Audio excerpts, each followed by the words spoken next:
Hi friends, welcome to రమాషot plate. నేను మీ రమ. ఈరోజు రెసిపీ ఎగ్ ఫ్రైడ్ రైస్. ఇంట్లో కూరగాయలు ఏమీ లేనప్పుడు, లేదంటే అన్నం మిగిలిపోయినప్పుడు కోడిగుడ్లతో ఫ్రైడ్ రైస్ చేసుకోండి, చాలా బాగుంటుంది.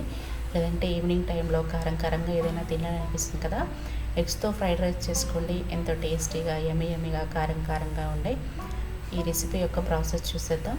దీనికోసం ఒక బౌల్ తీసుకొని అందులో 3 కోడిగుడ్లను తీసుకొని ఒకదాని తర్వాత ఒకటి పగలగొట్టుకోండి.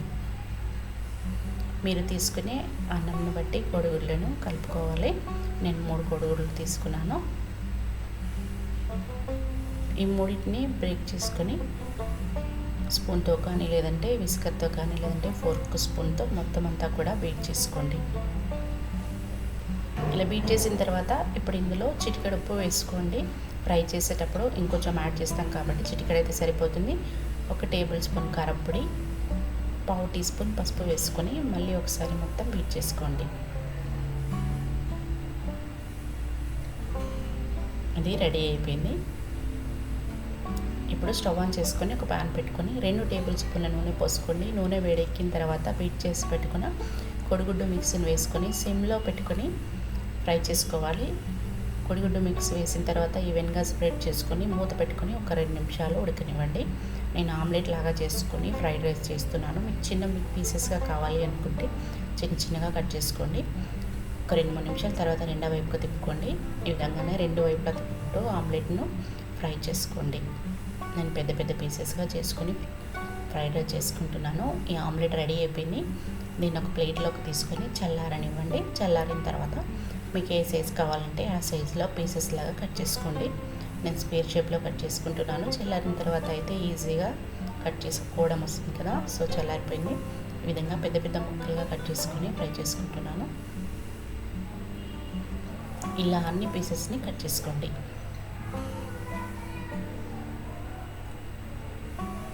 ఇలా కట్ చేసిన వాటిని పక్కన పెట్టుకోండి. ఇప్పుడు అదే ప్యాన్లో మళ్ళీ 2 టేబుల్ స్పూన్ల నూనె పోసుకోండి. నూనె వేడెక్కిన తర్వాత 4 పచ్చిమిరపకాయలు తీసుకొని చిన్న ముక్కలుగా కట్ చేసి వేసుకోండి. పచ్చిమిరపకాయలు వేసిన తర్వాత వాటిని కూడా ఫ్రై చేసుకోండి. ఇలా మొత్తం కలుపుకోండి. ఇవి ఫ్రై అయిపోయాయి. ఇప్పుడు ఇందులో 2 సైజు కొంచెం మీడియం సైజు ఉల్లిపాయ తీసుకొని చిన్న ముక్కలుగా కట్ చేసుకొని వేసుకోండి. ఉల్లిపాయ ముక్కలు బాగా ఫ్రై అవ్వాలి. ఎంత బాగా ఫ్రై అయితే అంత టేస్టీగా ఉంటుంది. ఇవన్నీ కూడా వేగిపోయాయి. ఇప్పుడు ఇందులో 2 రెమ్మల కరివేపాకు తీసుకొని చిన్న ముక్కలు కట్ చేసి వేసుకోండి. ఇలా ఉంటే మొత్తం తినేస్తాం, లేదంటే కర్రీలోంచి తీసి పక్కన పెట్టేస్తుంటాం కదా, సో కరివేపాకు ఎప్పుడు కానీ చిన్న ముక్కలు కట్ చేసి వేసుకోవాలి. తర్వాత ఒక కోడిగుడ్డుని తీసుకొని పగలగొట్టుకొని వేసుకోండి. ఈ కోడిగుడ్డు స్మెల్ పోయేంత వరకు కూడా ఫ్రై చేసుకోండి. ఇలా ఫ్రై చేసుకుంటే ఫ్రైడ్ రైస్ చేసేటప్పుడు కోడిగుడ్డు అంతా కూడా అన్నంలో కలిసిపోతుంది కదా, సో ఈ విధంగా ఒకటి ఫ్రై చేసుకోండి. తర్వాత ఇందులో 1/2 టీ స్పూన్ జీలకర్ర పొడి, 1/2 టీ స్పూన్ ధనియా పొడి వేసుకోండి. 1/4 టీ స్పూన్ మిరియాల పొడి వేసుకోండి. 1 టేబుల్ స్పూన్ కారపొడి వేసుకోండి. ఇదంతా వేసిన తర్వాత మసాలా అంతా ఉల్లిపాయలకు పట్టేలాగా ఒకసారి బాగా కలుపుకోవాలి. ఇదంతా వేగిపోయింది. ఇప్పుడు ఇందులో ముందుగానే ఫ్రై చేసి పెట్టుకున్నాం కదా ఆమ్లెట్ని కూడా వేసుకొని ఒక 2 నిమిషాలు నూనెలో వేయించుకోవాలి. ఆమ్లెట్ అంతా మొత్తం కూడా మిక్స్ చేసిన తర్వాత అన్నంని వేసుకోవాలి. అన్నం ముందే ఉడికించి పెట్టుకోవాలి, లేదంటే మిగిలిన అన్నం కూడా ఉంటే కూడా దాంతో కూడా చేసుకోవచ్చు. ఈ విధంగా పొడి అయ్యేలాగా చూసుకోవాలి. ఇప్పుడు అన్నం వేసిన తర్వాత మొత్తం అంతా కూడా కలుపుకోండి. ఇప్పుడు సిమ్లో పెట్టుకొని కలుపుకోవాలి. ఇదంతా మొత్తం ఆమ్లెట్ అన్నం అంతా కలిసేలాగా కలుపుకొని 1 టేబుల్ స్పూన్ టమాటో సాస్ వేసుకోండి. అలాగే 1 టేబుల్ స్పూన్ సోయా సాస్ వేసుకోండి. మీ దగ్గర గ్రీన్ చిల్లీ సాస్ ఉంటే అది కూడా వేసుకోవచ్చు. ఇలా వేస్తే యమ్మీగా బాగుంటుంది. ఇప్పుడు రుచికి సరిపడినంత ఉప్పు వేసుకోండి. ఆమ్లెట్ వేసేటప్పుడు కొంచెం వేసుకున్నాను కదా, సో ఇక్కడ టేస్ట్ చూసి వేసుకోండి.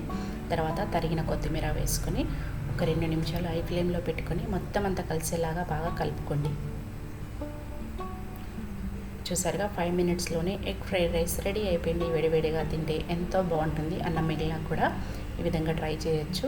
అలాగే ఇంట్లో కూరగాయలు ఏమీ లేనప్పుడు ఇలా చేసుకున్నా కూడా ఎంతో టేస్టీగా ఉంటుంది. కూరగాయలు అవసరం లేకుండానే ఎగ్స్తో ఫ్రైడ్ రైస్ రెడీ అయిపోయింది. జర్నీ చేసినప్పుడు కానీ, లేదంటే లంచ్ బాక్స్లోకి కానీ చాలా బాగుంటుందండి. లేదంటే అప్పటికప్పుడు కారంగా ఏదైనా తినాలనిపిస్తుంది కదా మనకి, సో అప్పుడు కూడా ఈ విధంగా ట్రై చేయొచ్చు. ఎంతో టేస్టీగా ఉండే 5 మినిట్స్లోనే క్విక్ అండ్ ఈజీగా ఎగ్ ఫ్రైడ్ రైస్ రెడీ అయిపోయింది. మీరు కూడా ఒకసారి కోడిగుడ్లతో ఈ ఎగ్ ఫ్రైడ్ రైస్ ట్రై చేసి మీకు ఎలా కుదిరిందో మీ ఫీడ్బ్యాక్ని నాకు షేర్ చేయండి. వీడియో నచ్చితే లైక్ చేసి షేర్ చేసి కామెంట్ చేయండి. Thank you for watching.